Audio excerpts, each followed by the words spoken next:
I am here with a very special guest. Today is a very special episode. You might recognize him. His name is Mossab. He is known as the son of Hamas. He has an incredible movie out, and he is right now on fire, and he is doing such incredible things in this world to fight the war against Hamas. Mossab, welcome to the show. Thank you, brother. Thank you for having me. So happy to have you. As we were mentioning before the show, it's been so long I've been trying to track you down and get this interview, and we're finally here. And today is really devoted to the Jewish community, and the discussion is called Mossab's message, the son of Hamas's message to the Jewish people. And I have some questions here for you, a lot of which, by the way, I fielded from the Jewish community. So if you don't mind, I would like to just jump right into the podcast. Sure. Please. So, number one question on people's minds right now is, are Jewish people safe outside of the land of Israel? We're talking about United States, we're talking about Europe, and we're talking about all over the world. We see all of these uprisings, what's going on in universities, on the streets. Are Jewish people safe right now in the rest of the world from your perspective? Look, it's a challenging time.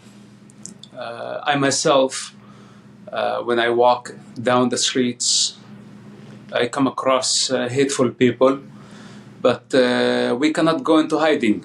And I understand that at this moment, critical moment of human history, where rabbis been attacked or Jewish people being attacked, we see that on social media, we see harassment, we see anti-Semitism, and it's growing, but now it's because we are at war, and I don't think that this situation will continue for forever. Sometimes we go through difficulty, but we have to be brave and we have to be strong. There is nothing to hide. Don't forget that there are hateful people there, but also there are good people who will not allow any harm to happen to the Jewish people. Beautiful.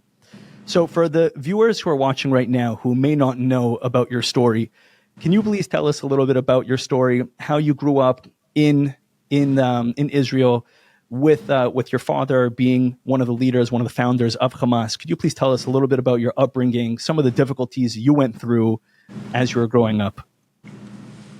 Well, first of all, my father was not only one of the founders of Hamas, and today he's the spiritual leader of the movement.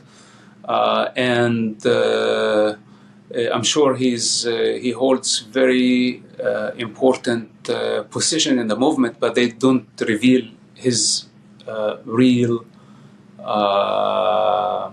position for security reasons.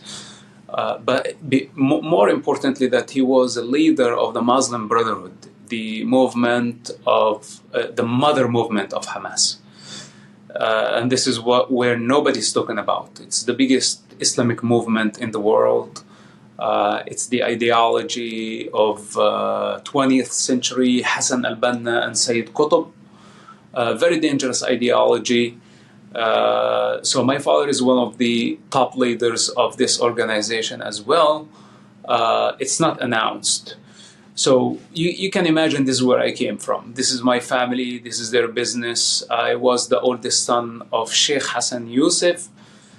He had expectations from me. I went through the first discipline of Islam. I grew up in the mosque. I attended all Islamic events.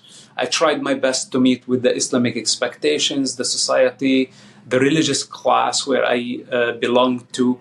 I studied Islam, I studied Islamic ideology, I studied Islamic Sharia, I studied the Quran and the classic language of the Quran, which is basically most Muslims cannot understand.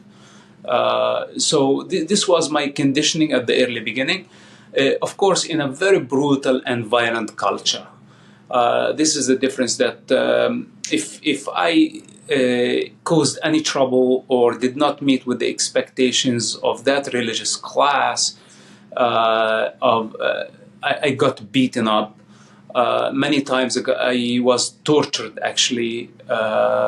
And from the beginning, I had a problem with this violence, the approach through violence, and I truly had start having a problem with the society. But of course, I always loved my father and I obeyed him, and this is why I thought maybe the society just bad people and my father still good people, and this is how I kept my connection to my father and his movement. This is the early conditioning, you can say, of my life. I saw a video of you today that you were saying that as your child, they would take electric wires and they would whip you with them, and it would make you lose your breath every single time. And this really upset you, and it really yes, really made this you bitter. this was a very early memory, and truly can today looking back at such a trauma, where there was no mercy of against a child that I was not even 10 or 11 years old, that young.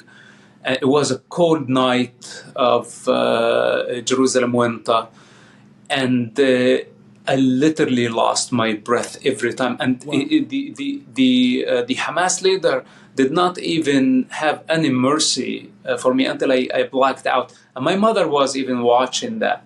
So this type of discipline, I have to say, the good thing about this, that it really made me stronger, because it was not the first.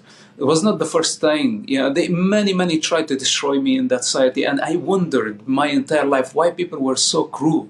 Why were they? It's not like I was doing. It's just a kid playing around. It's not I was doing something outrageous. I was just like running around the mosque, causing a little bit of noise, and that was the punishment.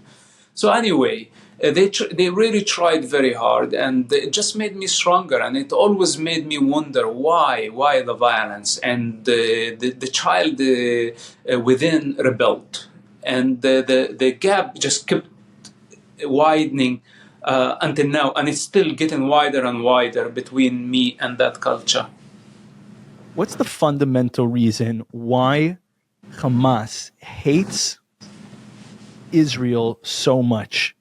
And is it that they hate Jewish people as well? Because one of the things that the anti-Semites or the anti-Zionists say on the internet, it's not that we hate you. You're Jewish. You're okay. It's the Zionists that we hate. Where is that hate? Where does that deep hatred come from? Is it from Isaac and his brother Ishmael? Or is it from where does it come from, this deep hatred? Yeah, so it's envy.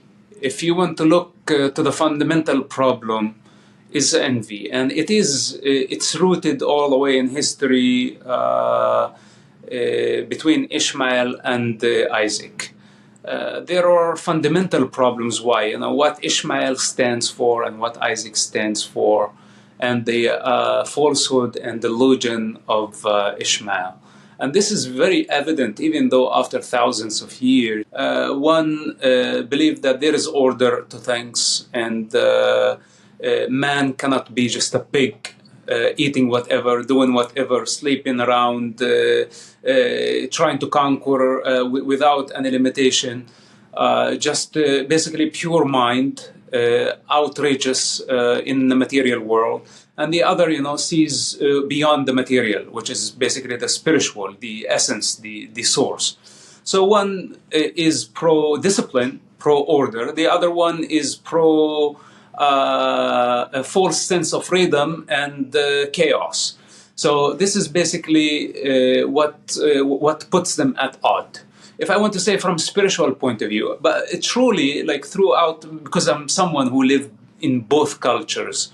I'm not saying that Jewish people, all of them, also many Jewish people actually don't follow the discipline, but then they are on their own. But I'm talking about the blueprint core group that maintained, let's say, the essence of Judaism throughout the centuries. And this is what makes it actually unique, that it survived thousands of years against so many odds, because there is always a handful of people who are carrying the essence of Judaism. And that's a miracle. And in my opinion, the world would be in trouble from a philosophical point of view if all of us pursue the material and forgot about God. Like at least there has to be a minority of us who praise order, praise those blueprints that anchor us in truth. Otherwise, all of us would be swayed. So I think this is basically the outrageous, angry individual versus the one who's has got faith in existence. So anyway, without going too far, Palestinians, Arabs in general. This is based in a spiritual. This is thousands of years old. It is deep, but it's evident. It is present in our society nowadays. So basically, Ishmael suffers from envy. Yeah, and Isaac is pro-education, is pro-knowledge, pro-intelligence, and this is a big problem why the Jewish people having all this trouble.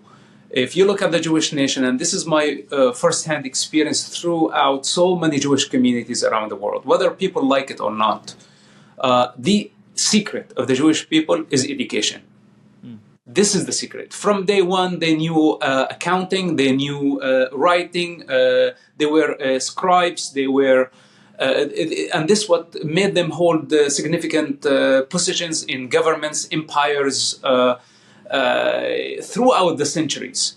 It's education. This is what gave this small group of people lots of power and lots of influence. Now, the many other groups did not praise education as much as the Jewish people do. While in the Jewish society, you will not find someone who wants to study and does not have money. It doesn't matter. Someone will donate for him from within the community, and always they can find education. So in my opinion, this is the secret. And when you have education, when you are advanced in, let's say, in every level of the human society, in science, innovation, literature, all other creative work, whether if it's Hollywood or everything, then basically you hold important positions and you have access to everything. But people don't like this. People don't like to see success, especially those who are not investing in the effort and the energy to work. They want creation, but they don't want to. They want the fruit, but they don't want the effort. Something like that. So the gap. What we see today. Many people anti-establishment, anti-bankers, anti-Zionists, etc. All these non-existential entities they create for themselves someone to blame. They want someone to blame for their failure. They wait and wait and wait and wait for help from the outside. The help does not come, while others work and work and work and they create. Then they come to blame. You know why it's not given to us? Well, it's not given to you because basically you are not working. Anyone who put sacred work, there's going to be fruit to their work. So I get this from a lot of people on the internet. I get bombarded from anti-Semites all day long. They always say the same thing. The reason why October 7th happened is because you guys have been oppressing the Arabs and the Muslims since 1948. And by the way, the head of the United Nations, he said it himself, his famous saying that this didn't happen in a vacuum. What do we answer those people that say that the Jewish people brought this upon themselves because they are the oppressors and therefore they deserved, God forbid to even say such a thing, what happened on October 7th?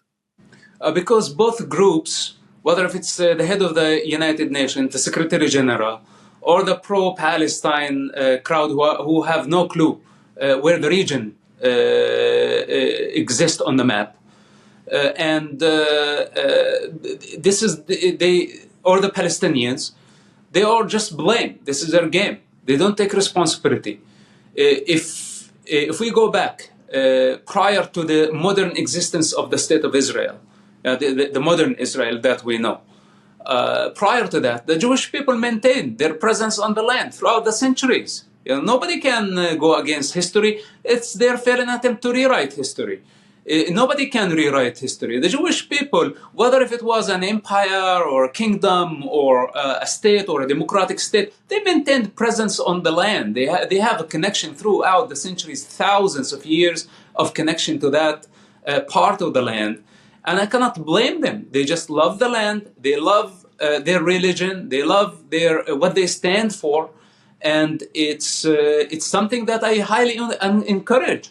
I don't want just to have a bunch of people who don't have any anchor to anything and they're just swayed with whatever. No, I would like to see people who have discipline, people who have moral compass, morality, ethnic values, etc. And the Jewish people represent one of the most ancient traditions that actually helped us as humanity to survive through chaos. So basically, this is beyond just a political Palestine. But even though the Jewish people did not have a problem to coexist with Arabs, Palestinians are not even ethnicity. They're not ethnic group. They're just a hypothetical political entity that never existed in the concrete reality. So even though Israel did not have a problem to coexist with the Arabs. Arabs are ethnicity. They're ethnic group. And Israel has 1.6 million Arabs in Israel, the democracy that we all know. And there is no problem. They're equal citizen. Even though they don't serve in the army, they don't fulfill their duty like the Jewish citizens of the state, but they are equal citizens in the state of Israel.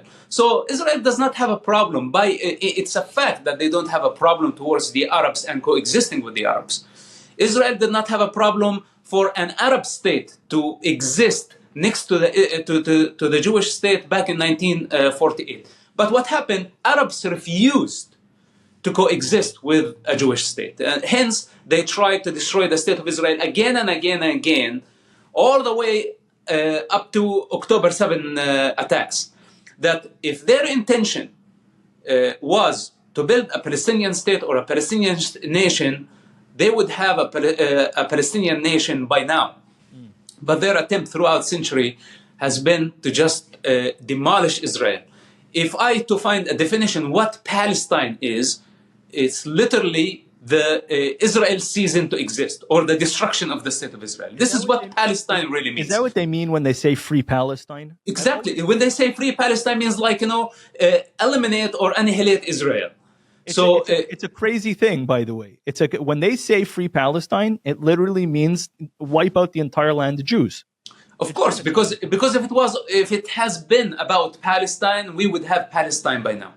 But all the leaders, the whole Palestine concept or entity is basically to replace Israel. It's an opposing force to Israel rather than a coexisting force or a potential coexisting force. So we cannot lie to ourselves. This has been the dilemma throughout the centuries. And I am not worried about Israel because Israel can easily coexist. Israel has been extending its hands to the Arab world everywhere for how many years? And they were just rejecting to recognize Israel's right to exist, even though Israel existed throughout the centuries, way before and throughout the centuries before this modern political Israel was established. This is a modern entity, but the nation relation to the land, to the region, and it's the cornerstone of that region, if I can say. And if Arabs, what they don't realize, by removing the cornerstone, the entire structure would collapse. And they cannot just think that Israel existed only in 1948. So all the people come and blame Israel today from the West, from universities, liberals, intellectuals, historians, etc. Those are they don't see things for what they are. Their view is polluted by selfish interest, and it's their personal desire that's blinding them. Why they push such agendas? So with that said, their claim is projected back at them. They are not being truthful. How much of Islam does Hamas represent? Meaning, does Hamas go together with Islam? Look, Hamas represents jihadism and an extreme of Islam. Islam has jihad in it. Muhammad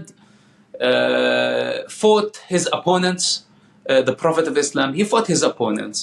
But you have to put Muhammad in the context of the 7th century, where it was tribalism and tribes were killing each other. Muhammad came, tried to unify those tribes and stop the bloodshed. Instead, they fought against him, and after 15 years of peaceful approach, he chose to defend himself. So there was fighting. Now, Hamas come and take things out of the context and apply it to the 21st century by saying, jihad is a holy thing and it's our responsibility towards our religion, etc. But by doing so, they took Muhammad and his teachings out of the 7th century, and it's anybody can manipulate it to serve their political agendas. So I cannot say that Hamas represents Islam or does not represent Islam. It really doesn't matter. Because at the end of the day, Hamas committed irreversible genocide. And throughout the conflict, 36 years of their existence, they blow up buses, universities, schools, synagogues. They killed so many innocent people, so many civilians, not only Jews, also Americans, Arabs. They killed their opponents, their rival parties. So we have an Islamic problem and we have Islamists' problem. And this is something that I have been fighting against. And I think Islamism and anti-Semitism, they go together somehow. It's because it's at the core of Islamism is anti-Semitism and hatred towards the Jews. So basically... It really bothers me when world leaders say we have to stop anti-Semitism and Islamophobia. Well, Jews in Israel have a reason to have Islamophobia because they're being murdered by this Hamas terrorist organization that claims to be representing Islam. So I never understood why they put Islamophobia and anti-Semitism together. Yeah, they just want to silence, I have been accused of Islamophobia. They just wanted to silence us. Even if we had critical thinking of Islam, it wasn't meant to insult Muslims. It just critical thinking of, we have an ideology that has been inspiring so many terrorists around the globe. So we need to understand this phenomenon. We cannot actually address it without studying the ideology. So any attempt or any person, so why would I be accused of Islamophobia if I was born as a Muslim? I was born as a Muslim and I fought against the ideology itself. Then I wanted to criticize it, but I was canceled by American universities as Islamophobe. What? I was born there. It's like I'm not a phobic of Islam. It's like basically you're a critic, not a phobic. Critic of Islam. So, but everybody who's criticizing Islam, it doesn't matter if you're Jewish or Christian, because many Muslims criticize Christianity, but Christians are not blowing up mosques in return. It's okay. We can criticize, especially when we have global threat and so many terrorist groups blowing up things and destabilizing the global security. People have the right to ask questions, and since when this was a crime? So for all those who say Islamophobia, etc., they are useless. I don't think they actually want to protect Muslim minorities in the West.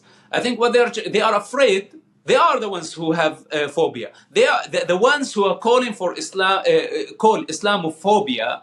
Those are the ones who are afraid of Islamists' retaliation if they get provoked. So they try to shut everybody up and not allow anybody to have critical thinking to address a global issue that we cannot ignore anymore. But anyway, why we need to be very careful. We don't want to make, let's say, fan the flames of conflict. Yeah. Instead, what I would like to do is to reform Islam, to just tell the Muslims the violent part that was in the 7th century, leave it in the 7th century, let it die in the 7th century. As children of the 21st century, we cannot adapt this violent approach. And we cannot consider it as a legislation from the divine or from divinity, because it cannot be. It's contradicting with evolution. It's contradicting with human consciousness. And if Muslims insist on the use of violence to spread their ideology, etc., humanity will not be silent from this point on. Thank you for watching so far. I hope you're enjoying it. There's plenty more to come, so stay tuned. But I just want to take a moment to thank our sponsor and advertiser for today's episode, which is an incredible organization called Just One Thing.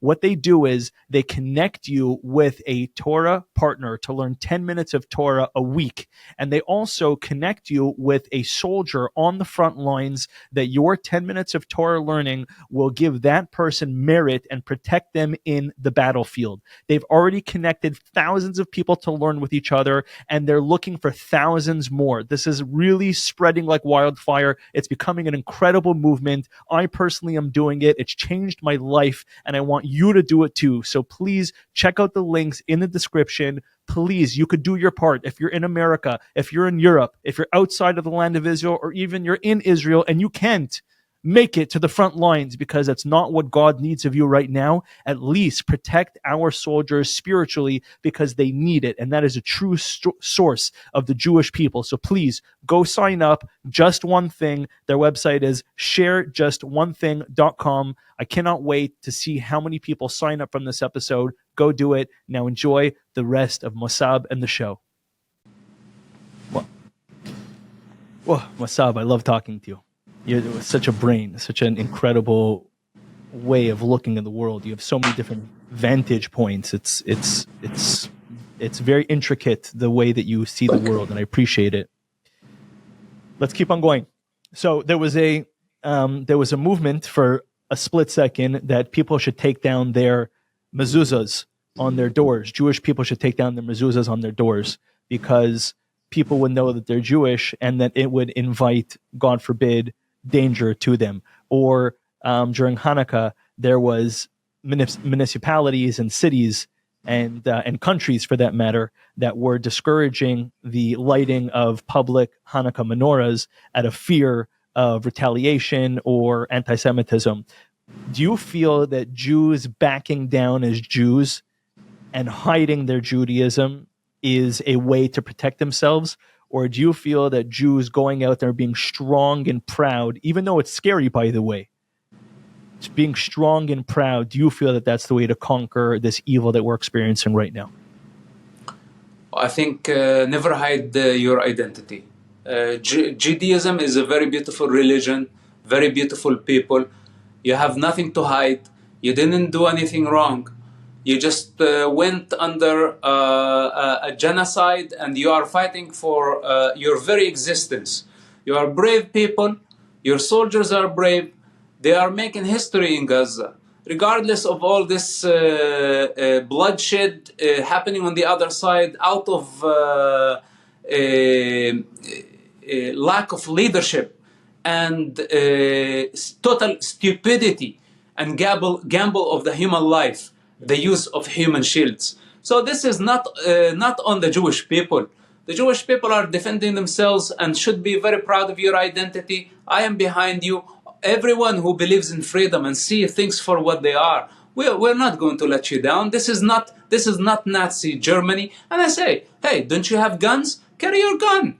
If somebody would attack you, defend yourself. Wherever you go, carry your gun around until things calm down. You defend yourself. Be proud of who you are. Go wherever you want. It's the free world. And the bunch of savages here in the West, they're no different than Hamas savages. The only difference probably just the political identity they carry. But at nature, they're just savages. And we're not going to allow them rule our world. I walk down the street freely. This is my town. This is my city. I'm an American. And in America, we don't hide. You walk alone in the streets, by the way? I walk by myself and I walk tall.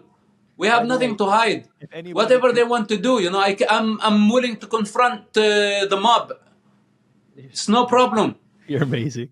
You're amazing. A lot of people, by the way, I asked for them to ask me questions. One of the biggest questions they had is, aren't you scared because Hamas, wants you?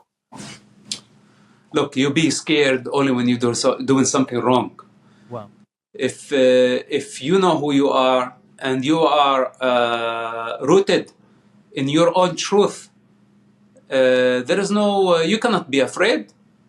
Of course, the last thing you want to get into a fight with some savage down the streets where people don't understand and cause disturbance in a civilized society. This is the last thing I want to happen.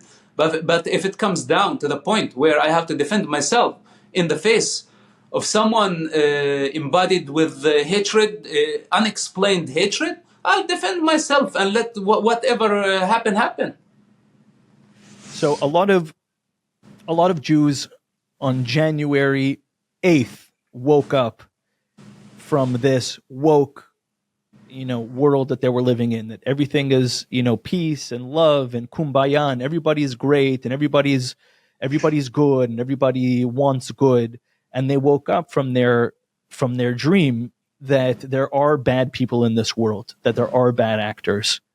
What message would you give to some Jewish people out there that are still have this notion that you can negotiate with these people, that you can negotiate with this level of evil? And what has to be done with this level of evil in order to eradicate it, to make sure that this doesn't happen again? Look, throughout the centuries, there have been savages, there have been pedophiles, there have been rapists, killers, criminals. It's part of our evolution, the mankind evolution, that there will be always a majority sitting at the lowest rung of the ladder. And because it takes lots of effort for the minority actually to make it up, because it requires purification by the means of fire to purify one's soul and just rise from the ashes into the phoenix that you're supposed to be. And the problem with the majority, they don't only surrender to darkness and get stuck in the mud of their own creation, that they're not willing actually to fight for their freedom or to emancipate themselves.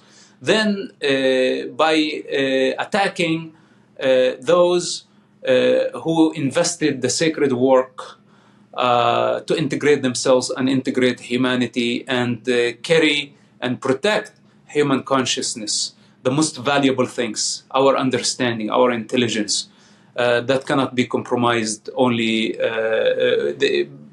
for pleasure or for selfish desire. So this struggle will continue. It's not a new thing, and it will continue for as long as we live. It's something that we have to accept. Do you think that, we see when Gaza was given over to the Palestinian people, and they forced Jews, tens of thousands of Jews, to move out of their homes from Gush Katif and all these places, the Lubavitcher Rebbe was so against. Have you ever heard of the Lubavitcher Rebbe, by the way? Menachem Mendel Schneerson, Chabad. Have you heard of Chabad before? Of course, I know Chabad. Okay, so he's the leader of Chabad. He was so against giving away 1 inch of the land of Israel to anybody, because first of all, it's not ours to give. It was an inheritance from the God of Abraham, Isaac, and Jacob to his son Jacob and their children. So who are you to give away a piece of land? But he promised us, he said, if you give away 1 inch, you're going to have, you're spilling thousands of liters of Jewish blood. And there's going to be so many deaths on both sides, not only on the Jewish side. It's bad for the Arabs and the Muslims to give away parts of the land of Israel. And this is what's happening right now. We see clearly. So when we give in to these people, does it embolden them? Meaning, what is the language that the Jewish people have to have towards Hamas, Gaza, Arabs in general, and also to the rest of the world? What is that message that we have to have to them? Okay, well, so unfortunately, as someone who was born in that culture, when they see bloodshed or, let's say, pain inflicted on the Jewish people, they celebrate that. They celebrate because it ignites lust for more bloodshed. Just like, when you look at an animal, for example, if you have like a wild animal, and the moment they smell or they sniff blood, it ignites in them rage. And this is how it is like. And and when I say they, I mean the Arabians, Middle Easterns, when they see Israel giving up piece of land, that just increases their lust for dominion, because they want to dominate. They don't want only to dominate Israel, they want to dominate Europe, they want to dominate the globe. And this is what they did throughout the centuries, coming outside of Arabia, tribalism. That maybe Muhammad was successful in unifying Arabia under the banner of Islam, but then Arabia became one big tribe versus the rest of humanity and conquered Persia, Byzantine, Roma, huge parts of the globe, like third part of the globe within no time. They spread like a wildfire. And it's the same mentality to dominate. This is what they're up to. So Israel is somehow countering this force in the Middle East. And I truly now, today, after seeing what happened, the genocide that happened, and how Hamas systematically, ethnically cleansed close to 20 Jewish communities. Wow. I really believe that separation is a must, is very important in order for us to avoid future wars. So I say, it's not. We need to eradicate Hamas, and after that, Israel needs a buffer zone, a security zone. We cannot allow Palestinians or Arabs coming into Israel. Actually, I don't know if anybody would trust them ever again coming into. It's over. You think that it is very clear, and this is, by the way, it's not Israel's fault. It's like, right. Basically this is what they demonstrate. Like, how can any Israeli employer trust any Arab worker anymore? So it's insane, and especially that the workers gave the information to the Hamas about so many sites, about so many about infrastructure, about everything of those communities. So, and not to forget that many of the rapes that happened and the killing, the slaughter, many of Gazan civilians did it. Not only Hamas. Gaza civilians participated in the rape, in the destruction, in the annihilation of those communities. So anyway, you bring up a good point with the civilians, and that was actually my next question. You led right in. Okay. Right. But before we get there, because many people don't realize after this war, the reality will never be the same. It's not going to be the same. Those who were calling for a Palestinian state, well, by now we know that it has never been about a Palestinian state. A Palestinian state is not going to satisfy the ambition of Hamas or Islamists or even that culture. What they need, I think, they need a police force that they are able to handle and maintain order within their own societies, with Israeli supervision, that Israel has to make sure that no arming, no army, no big guns in those communities, and there has to be a separation to a certain degree. Then the international community can invest in a little bit economy and education to integrate this society into a more civilized society. And I have no opposition to that. But truly, I think the two-state solution, this was a fantasy. They don't want it. They don't want a two-state solution. Of course, they don't want. They don't. From Orthodox Judaism, we don't want a two-state solution either. It doesn't. It's first of all, there's no state. There's the land. It's the land of Israel. It belongs to God. No, and also, in order, I many times said, in order for Palestinians, if they want a state, then first they want to show me a nation. Show me a nation, then we can talk about state. As long as you don't have a nation, you just have various tribes in an internal fight against each other, that they don't have a certain constitution or a certain, let's say, roadmap towards this state they are crying for. Then what state are we discussing? To give them a state that eventually savages would take over? No. First of all, show me a nation, show me a responsibility. And when I feel that you are accountable, maybe we can discuss this very important state.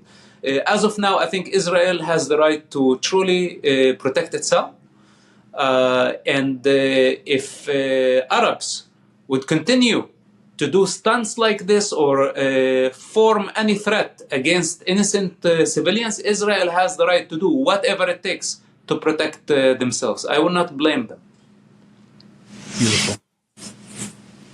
So, to the Palestinians, we always hear about the innocent Palestinians, which, let's be honest, there are children who are born into, you were once a Palestinian child. Should you be killed today in an airstrike because there's a Hamas terrorist hiding behind you? That would have been a travesty, God forbid. So how could Palestinians, the average Palestinian, how could he disassociate himself from Hamas at this stage of the game? By dropping their hatred towards Israel. And this is unfortunately not only Hamas, a majority or the majority of the Palestinian society, the majority of the Arabs throughout the Arab world, and the majority of the Muslim world, they have hatred towards Israel. And I think as long as they have hatred and envy towards Israel, there is going to be a problem. The destruction that you see today in Gaza, this is basically the karma of the Arab and Palestinian society that brought upon themselves, because this is what they wanted to see in Israel. They have been calling for the annihilation of Israel for centuries, and eventually they experienced something on October 7th. Just the genocide happened. That was an attempt to annihilate the state of Israel. And what happened? What happened in Gaza is pure justice, and this is what people are afraid to say. But I am not afraid to say it. From day one, I said it. The genocide committed on October 7th did not only bring the wrath of Israel. I said it will bring the wrath of God, and that was way before the big operation started. Wow. And because what's happening is pure justice. When an entire society agree on evil, a genocide is the highest evil. There is no higher crime than a genocide. And when Hamas committed the genocide, the majority of the Palestinian society did not condemn Hamas. They justified their act of raping and ethnically cleansing entire communities based on their race, based on their religion. Now, when evil embodiment reach such a critical point in a society, this is a severe disease. And of course, the punishment will fall on everyone. So, from practical point of view, how this is happening, it's happening because Hamas is using the civilians as human shields. And there is a big difference. Israel, in the face of existential threat, cannot right now compromise its very existence because of civilian casualty, mainly happening because their own ruler is using them as human shields. Right. So from, let's say, humanitarian point of view, and if you really want to have a balanced look at the situation, on one hand, I see a genocide victims. Those are the victims of October 7th. The Israeli Jewish communities wiped out, ethnically cleansed by Hamas. This is a genocide. And it's confirmed genocide. Nobody can argue against it. Now, the victims in Gaza, okay, they are in bigger numbers. And that's, by the way, also Hamas statistics. We are not sure that the numbers are real. And I doubt them because I cannot trust any word Hamas say. But to me, those victims are victims sacrificed by Hamas as human shields. And there is a big difference. I find it heartbreaking. I went on Twitter. Look, it's I cannot pretend. Listen, I cannot. On Twitter the other day, I went on Twitter to see.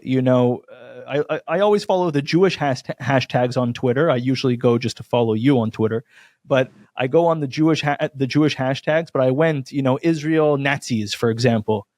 The videos that are coming out of Gaza and these poor children are absolutely heart-wrenching. Breaks my heart. We don't know if they are real. That's interesting, by the way. I don't know if they are real. I don't know if they're coming from Gaza, because many of them are coming from Syria. Many of them are coming from Syria, and many of them are actually not real images, not real videos. And listen, in war, people die. Yes. And I personally cannot get too emotional about the situation. We need to bring things back to equilibrium. This is our responsibility. Things went out of control. It's chaotic. There is a group of savages protected by an entire society who voted for them, who hide them, who provide them with every support they need. And in war, people die. This is why the Gazans did not rebel against Hamas. Almost 17 years. 17 years of Hamas rule. Why didn't they do something about it? At least, what about the Palestinians in the West Bank? They are not under Hamas rule. Why don't they step forward and condemn Hamas and say this does not represent us? At least take the political cover from them. So again, when we have a problem that a society is praising a genocide, justifying a genocide, they're automatically partners in this crime. Wow. So don't tell me, their children are dying. Well, death, nobody wants to see death. But remember, everybody is going to die eventually. And for the decision makers, look, I know it's very hard. This is, I supposedly to come and cry, say, also my people. But listen, these people also want me dead. They all agree that if I go back to the Palestinian territory, I would be butchered, on the hands of a mob. How am I supposed to feel about this? Why Israel is supposed to look in compassion towards them if they want to annihilate Israel? And why I supposed to look at them and say, it's like, oh, you did not deserve to die, but in the meantime, you want me dead. So it's, I don't know, this is very twisted reality, and I cannot be emotional about it. As long as they agree in majority on annihilating Israel, on killing me, I don't have emotion towards them. If they want to come to truth, they are welcome. If they want to coexist with Israel, no problem. It will be very good for their children, for the next generation and the generations to come. Israel is not their enemy. But if they are intimidating everyone who oppose them or challenge their ideology, their culture, their death culture, they want to put a price tag on their head and say, oh, we are going to kill you, we're going to blow you up, etc. This intimidation, enough of this. If they keep bullying and intimidating, what will happen? Only destruction. What we are seeing in Gaza could happen in Beirut, could happen elsewhere. So with that said, this is just a message. And I tell you something, yes, children are dying. Nobody wants children to die. Hence, they need to calculate their steps from this point on. Violence is a dead end. This is the message. You cannot plan, plot, invest hundreds of millions of dollars in your infrastructure with intention to commit a genocide expecting that Israel will come and throw flowers from the sky. So that's the Torah way, you should know, is that we have to pound them so hard that they will never think about doing this ever again. Yes, this is an example of all Islamists, whether they are in Europe, they are wherever they are. They need to understand that violence is a dead end. What happened in Gaza, this is just an example, a lesson to everybody. And Hamas is going to be eradicated in Gaza, and this is going to be the end of Islamism, the end of the Muslim Brotherhood for the next 100 years to come. This is what Israel is doing in Gaza. So yes, we will look back and say, oh, many civilians died. And by the way, the world is going to be surprised that we're not going to find a matching death certificates for the numbers that Hamas provided, because all of it is a lie.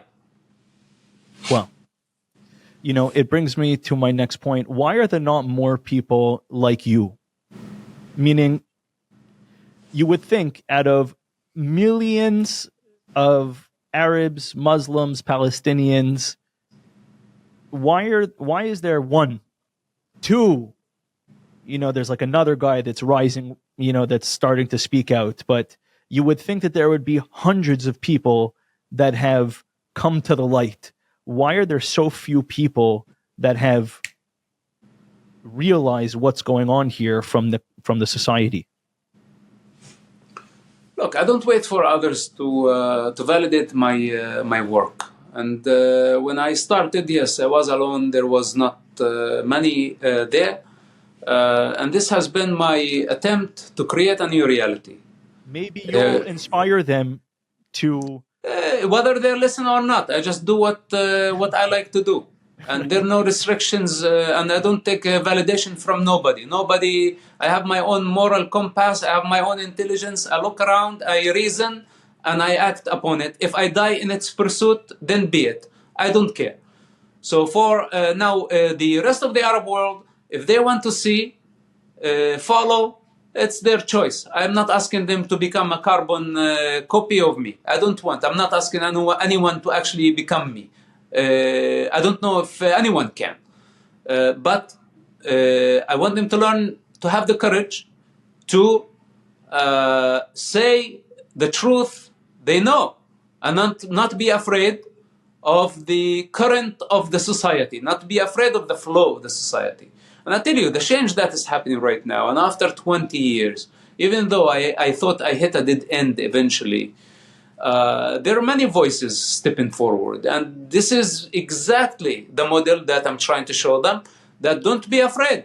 You see it for what it is. You see that Israel is not our problem in the Middle East. You see that our problem with the predators who live within the Arab communities. So stop blaming Israel. And my friendship with Israel over 27 years now is just a living example of how it is to coexist and build bridges. And I hope that at some point the Arab world will see Israel as a friend. Do you still work with Israel on any type of official or unofficial level?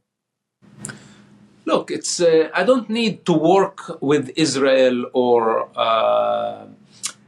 work for Israel or whatever it is. I consider every speech that you do in a certain sense working for Israel. Look, this is my moral responsibility. Right.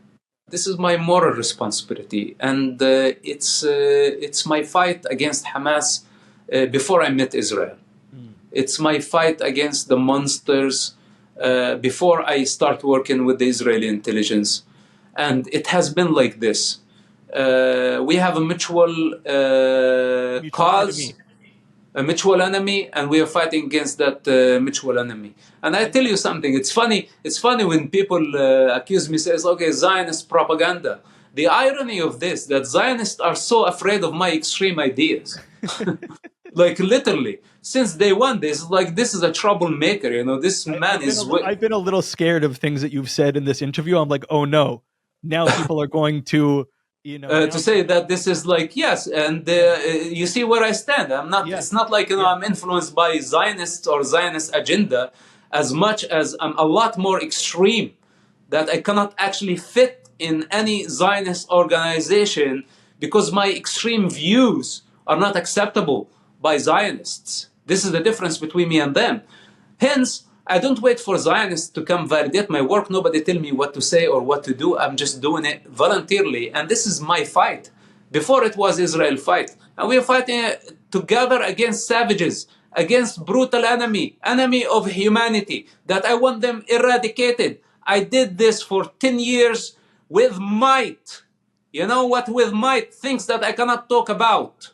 But don't think that this is a new thing, fight against Hamas. So today, okay, we have the situation, there is global chaos and there is diplomacy and people trying to explain and fight anti-Semitism, etc. For me, this is a fundamental stand. It does not have to be employed by a political entity or whatever. It's my moral duty. If you were Bibi Netanyahu and all of the government apparatuses and the entire army and everything was available to you, what would you do right now? Well, if it was up to me, then it's. I would definitely not stop before eradicating Hamas. I will deal with Qatar differently. I would give Qatar a time frame, and if they don't expel Hamas leadership from Qatar, I would target them on the Qatari soil. I would not consider Qatar as a fair mediator. I would seek a different, could be Egypt, could be Saudi Arabia. I would definitely get Saudi Arabia involved in the if there is need even to talk with Hamas. Then I would not accept the humanitarian aid coming into Gaza because it's going to Hamas and it's given Hamas a lifeline. I opposed that from day one. I'm against it. Then I would work towards pushing all civilians in Gaza into Egypt, whether Egypt likes it or not. I will make them accept whatever, even if I'll have to destroy the fence with my airplanes and let the Gazan civilians, 2 million, relocate in the first week of war. This is what I would do. I don't know how practical is this, but you asked me a question, and I tell you this is maybe why it was not a good idea for me to be part of any government, because I am very extreme, a lot more extreme than Bibi, a lot more extreme than Zionists, or the most extreme Jewish person in the Israeli cabinet. The thing is, when you're dealing with extremists, maybe the approach is to be extreme. Yes, if it was up to me, I'd evacuate Gaza from day one. I'd make Egypt accept that reality, even if I would risk my entire diplomatic relation with Egypt and the future. I will not even think about that. I relocate the Gazans and let the United Nations deal with them with the humanitarian aid outside of Gaza. And then I would level Gaza over Hamas' head without having to risk a lot more time and global criticism and all that. But again, there are reality on the ground. I am not familiar with all the gravity of the situation. The intricacies. There is progress up to this point. I see lots of bravery in the fight, but also we are dealing with lots of civilian casualty. Whoa, big stuff. Big stuff. Mossab, I really enjoyed our conversation here today.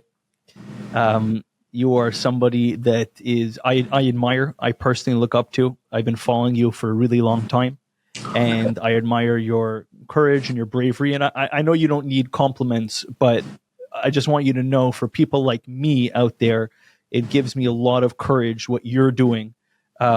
So I'm not saying this to make you feel good. I'm saying this to let you know that you are making me feel good and giving me strength to fight, because there's a war going on online, and there's a war going on in social media, and there's a war going on in public perception. And if I can't be on the front lines, in Gaza, then I'm gonna be on the front lines where God put me, which is on the internet, being on the front lines, just like you're doing. Yes, but also don't get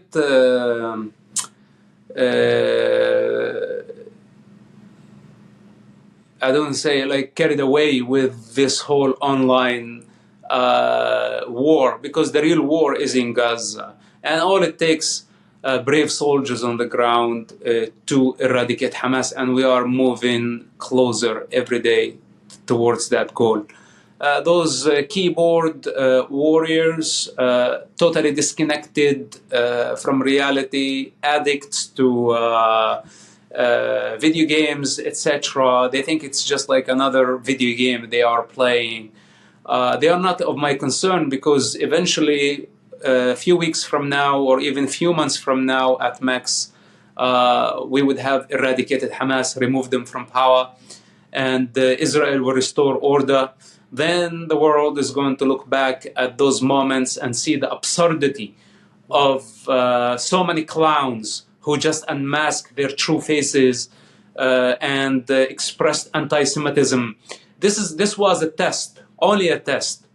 And later, We know those people, and we know what they did. We know who stood with truth. Truth shall prevail. We took notes. We took receipts. Everything is clear. And those who thrive in chaos, this is the problem. They think when chaos happening like this, they can spread hatred, and they can just attack innocent people and spread anti-Semitism. They think they can get away with it. What they don't realize that this is a very temporary situation, and we are going to destroy Hamas in Gaza. Then after that, those people are going to be remembered wherever they are going to go. They are not going to get away with their crime, because participating with savages like Hamas, giving them cover in a time of war, this is not something that is going to be forgotten easily. So now let them rage, because we are at war. But eventually, they are going to be held accountable, and there is no escape. This is karma, first of all.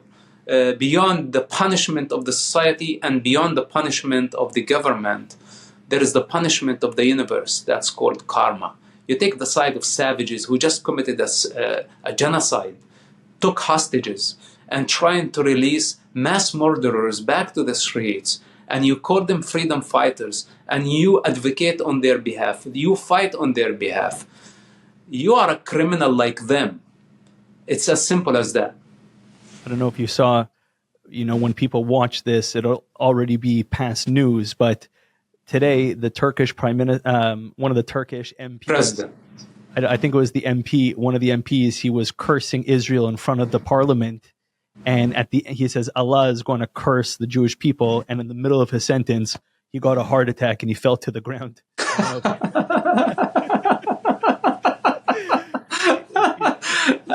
It just just a man. He's just a man. It's yes, like millions of people wishing me to die. Right. It says whoever blesses the Jewish people is blessed, and whoever curses them is cursed. Boom, the guy drops dead. Nobody is above karma. Nobody is above the laws of the universe. It's not about how many times you sit and curse or how many times you sit down and pray. Amazing. It's who you are. You are or you are not. It's as simple as this. I have two last questions for you, okay? Super simple. Sure. Number one is, what does it, when you say, you keep on saying, and Israel, by the way, keeps on saying it, eliminate Hamas. From our understanding, there's 30 to 40,000 Hamas soldiers, okay? May God obliterate their name. Yimach Shemam. That's a lot of people. That's a lot of dead bodies. Is that even practical? Is that even feasible? How does that happen? Look, they did a very good job when they dug so many tunnels. They dug so many tunnels. So basically, this is going to be an open grave for all those numbers. This is the opportunity of the IDF to just bury them in the very tunnels they themselves have dug. And when we talk about 40,000 savages, 40,000 potential mass murderers, there is no mercy towards this. There is no mercy who want to target civilians, who killed babies, who kidnapped infants, who raped women, who hijacked an entire society, took human shields, caused the death of many innocent people, destabilized an entire region and the global security. Are you telling me 40,000 go to hell? I hope they get buried in those tunnels and they never see the sun again. Amen. May it be God's will. And my last question for you is, so from what it sounds like, it's actually not a question, it's actually more of a comment. From what it sounds like is, to boil it down, we spoke about a lot of things here today. It sounds like you're telling the Jewish people, stop apologizing. Don't apologize for your existence. Don't apologize for defending your existence. Don't apologize for doing what you have to do in order to avenge the people that were killed. And don't apologize to the world, because this is, at the end of the day, and it also sounds like that Israel is actually fighting this war for everybody, meaning the ground zero of the war on Islamic extremist jihad is happening right now in Israel. Yes, brother, you apologize when you do something wrong. I don't see why would you apologize when you just still mourning a genocide, a modern day genocide. Even the Jewish people are not admitting that what happened to them was a genocide because of the trauma, the Jewish trauma of the past. Like, somehow the Jewish people are in denial of the crime that happened to them because they are afraid to admit it. I have a hard time. I know. Admitting it.